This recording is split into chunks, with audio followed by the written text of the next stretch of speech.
किसी ने बड़ी कमाल की बात कही है कि एक दिन बरसात गिरी और कान में इतना सा कह गई कि किसी की भी गर्मी ज्यादा दिन नहीं रहती, भले ही वो फिर सूरज क्यों ना हो।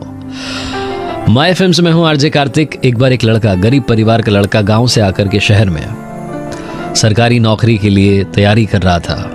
कुछ परीक्षाएं दे चुका था, कुछ परीक्षाएं बाकी थी। एक दिन खुशी की बात हुई, उसके पास में एक इंटरव्यू के लिए कॉल आया। अगली सुबह उसे जाना था, दूसरे शहर में जाना था, लेकिन समस्या ये थी कि इस लड़के के पास में पैसे नहीं थे। इसने अपने घर में ढूंढा तो इसको मुश्किल से 50 रुपए मिले।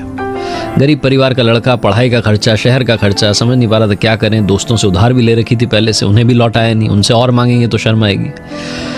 अगली सुबह हिम्मत करके एक जोड़ी कपड़े जो थे अच्छे वाले उन्हें पहन करके अपने कागजात लेकर के बस स्टैंड की तरफ चल दिया। सोचा कुछ ना कुछ तो कर लूंगा। ऊपर वाले को धन्यवाद दे रहा था, पूछ भी रहा था कि क्या कर दिया मेरे साथ। लड़के को लग रहा था कोई ना कोई जान पहचान का मिल जाएगा, आज लिफ्ट मिल जाएगी, पहुंच जाएंगे, इंटरव्यू देकर के आ जाएंगे। पहुंचा बस स्टैंड पर, वहां इसे कोई जान पहचान का नहीं दिखा। बस में चढ़ने के लिए तो किराया चाहिए होता है। लड़का उदास, परेशान, निराश वापस बस स्टैंड से बाहर आया। आकर के देखता है पास में एक बड़ा सा मंदिर था। सोचा ऊपर वाले से जाकर के ही मांग लेता हूं, क्या चाहिए आपको, मुझसे क्या चाहिए। लड़का पहुंचता है, मंदिर की सीढ़ियां चढ़ता है, अंदर जाकर प्रणाम करता है, बोलता है कि अब आप ही बचा सकते हैं इस समस्या से। उतर करके सीढ़ियों पर बैठ करके जूते बांध रहा होता है, जूते पहन रहा होता है, तो देखता है कि पास में एक फकीर बैठे हुए हैं और उनके कटोरे में बहुत सारे पैसे रखे हैं। फिर से मंदिर की तरफ मुड़ता है और कहता है, वाह कमाल, देखो जिसको चाहिए उसको दे नहीं रहे हो, जिसको नहीं चाहिए उसको बहुत सारे दे रखे हैं पैसे। फकीर ये सब समझ जाता है, पूछता है क्या हो गया, कोई परेशानी में हो, मदद कर सकता हूं तुम्हारी।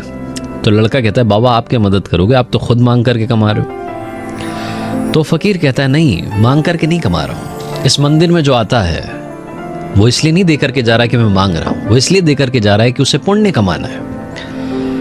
मैं तुम्हारी मदद कर सकता हूं, बात क्या है। लड़का बताता है कि इंटरव्यू देने के लिए जाना है, 500 रुपये लगभग चाहिए, कम से कम चाहिए। तो फकीर कहता है, मुझसे पैसे ले जाओ, मुझे ज्यादा जरूरत नहीं है, ना मोह है। हाँ तो एक टाइम का खाना खाता हूँ, बीमार हूँ इसलिए कुछ दवाइयाँ चाहिए होती हैं, बाकी पैसा खुद जा करके शाम में मंदिर की दान पेटी में डाल देता हूँ। लड़का विश्वास कर लेता है फकीर की बात का, पैसे ले लेता है, बोलता है बाबा जब मेरे पास आ जाएंगे लौटाने के लिए जरूर आऊँगा। फकीर बोलता है कोई बात नहीं, यहीं बैठा हूँ, कहीं और मेरा ठिकाना नहीं है। लड़का जाता है, इंटरव्यू देता है, लकीली उसका सिलेक्शन हो जाता है। खुश होकर के वो लड़का शाम में जब वापस अपने शहर आ रहा होता है तो सोच रहा होता है कि बाबा को धन्यवाद करूंगा, उन्हीं की वजह से आज चमत्कार हुआ है। पहुंचता है उस मंदिर के पास तो देखता है कि वहां सीन बदल चुका है।